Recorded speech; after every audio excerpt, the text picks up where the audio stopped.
আমরা কিন্তু সব সময় চাই যে আল্লাহ আমাদের সাথে থাকুন এবং সকল বিপদ আপদ থেকে আল্লাহ আমাকে হেফাজত করুন। সুতরাং 4টি জিকির আপনি নিয়মিত করবেন। নাম্বার 1, 1 নাম্বার হচ্ছে হাসবুনাল্লাহু ওয়া নি'মাল ওয়াকিল। এই দোয়াটা হচ্ছে পবিত্র কোরআনুল কারীমের অন্যতম একটি আয়াত। 4 নম্বর পারার 11 নম্বর পৃষ্ঠার 15 নম্বর লাইন সূরা আল ইমরানের 173 নম্বর আয়াতে আল্লাহ তাআলা এই ছোট্ট একটি আয়াতের কথা বলেছেন, হাসবুনাল্লাহু ওয়া নি'মাল ওয়াকিল।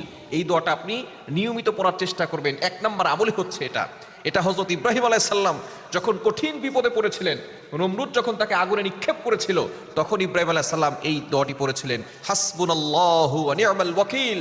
আমার রব আমার জন্য যথেষ্ট, আমার আল্লাহ আমার জন্য যথেষ্ট। ইব্রাহিম আলাইহিস সালামের এই দোয়ার বদৌলতে আল্লাহ পাক রব্বুল আলামিন সরাসরি আগুনকে অর্ডার করেছিলেন, কুলনা ইয়া নারু কুনি বারদাও ওয়া সালামান আলা ইব্রাহিম। হে আগুন, আমার ইব্রাহিমের জন্য তুমি শীতলময় ঠান্ডা হয়ে যাও।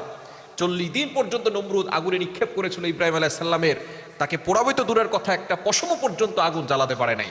সুতরাং বোঝা যাচ্ছে বিপদে পড়লে, কঠিন বিপদে পড়লে যদি আপনি এই দোয়াটা পড়তে পারেন, হাসবুনাল্লাহু ওয়া নি'মাল ওয়াকিল, তাহলে আল্লাহ তাআলা বিপদ থেকে আপনাকে হেফাজত করবেন। তাহলে 1 নাম্বার জিকির হচ্ছে হাসবুনাল্লাহু ওয়া নি'মাল ওয়াকিল। নাম্বার 2 নাম্বার জিকির হচ্ছে সুবহানাল্লাহি ওয়ালহামদুলিল্লাহি ওয়া লা ইলাহা ইল্লাল্লাহু ওয়াল্লাহু আকবার। এই 4টি বাক্য আল্লাহ তাআলার কাছে খুব বেশি প্রিয়। আহাব্বুল কালামি ইলাল্লাহি আরবা। আল্লাহ তাআলার কাছে 4টি বাক্য সবচেয়ে বেশি প্রিয়, সেটা হচ্ছে সুবহানাল্লাহ, আলহামদুলিল্লাহ, লা ইলাহা ইল্লাল্লাহ, আল্লাহু আকবার। এই 4টি বাক্য বেশি বেশি পড়বেন। মুসলিম শরীফের ভিতরে, সহিহ মুসলিম শরীফের ভিতরে এসেছে, যারা এই 4টি বাক্য পড়বে আল্লাহ পাক রব্বুল আলামিন তাদেরকে বিপদ আপদ থেকে হেফাজত করবেন। সুবহানাল্লাহ বিহামদি। সুতরাং আপনি 5 ওয়াক্ত নামাজের পরে 10 বার করে হলেও এই দোয়াগুলো পড়বেন।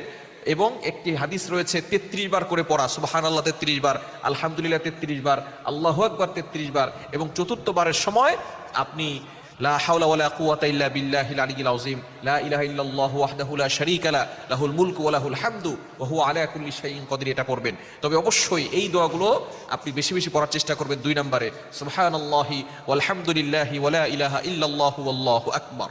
3 নম্বর আমল হচ্ছে লা হাওলা ওয়ালা কুওয়াতা ইল্লা বিল্লাহ। এই হাদিসটির খুবই গুরুত্বপূর্ণ ফজিলত রয়েছে। এই আমলটি যারা করবেন আল্লাহ তাআলা তাদেরকে বিপদ আপদ থেকে হেফাজত করবেন। সহিহ মুসলিম শরীফ, আবু দাউদ শরীফ, তিরমিজি শরীফের ভিতরে রয়েছে। নবীজি সাল্লাল্লাহু আলাইহি ওয়াসাল্লাম জানিয়ে দিয়েছেন, এরা হচ্ছে জান্নাতের ভান্ডার। যারা এই দোয়া পড়বে বিপদ থেকে আল্লাহ হেফাজত করবেন এবং আল্লাহ পাক রব্বুল আলামিন তাকে অভাব থেকে হেফাজত করবেন এবং আল্লাহ তাআলা তার দোয়াগুলো কবুল করবেন। সুতরাং 3 নম্বর আমল হচ্ছে লা হাওলা ওয়ালা কুওয়াতা ইল্লা বিল্লাহ। 4 নম্বর আমল হচ্ছে ইস্তেগফার। আপনি সব সময় আস্তাগফিরুল্লাহ, আস্তাগফিরুল্লাহ, আস্তাগফিরুল্লাহ, ইস্তেগফার বেশি বেশি করবেন, আল্লাহর কাছে ক্ষমা প্রার্থনা করবেন। কেননা ইস্তেগফারের অনেক ফজিলত রয়েছে। 29 নম্বর পারার 12 নম্বর পৃষ্ঠা সূরা নূহের 10, 11, 12 নম্বর লাইনগুলোতে আল্লাহ পাক রব্বুল আলামিন জানিয়ে দিয়েছেন, ফাকুল তুস্তাগফিরু রাব্বাকুম ইন্নাহু কানা গাফফারা ইউরসিলিস সামাআ আলাইকুম মিদরারা ওয়া ইউমদিদুকুম বিআমওয়াল ওয়া বানিনা ওয়া ইয়াজআল লাকুম জান্নাতিন ওয়া ইয়াজআল লাকুম আনহারা। ইস্তেগফারের অনেক ফজিলত রয়েছে।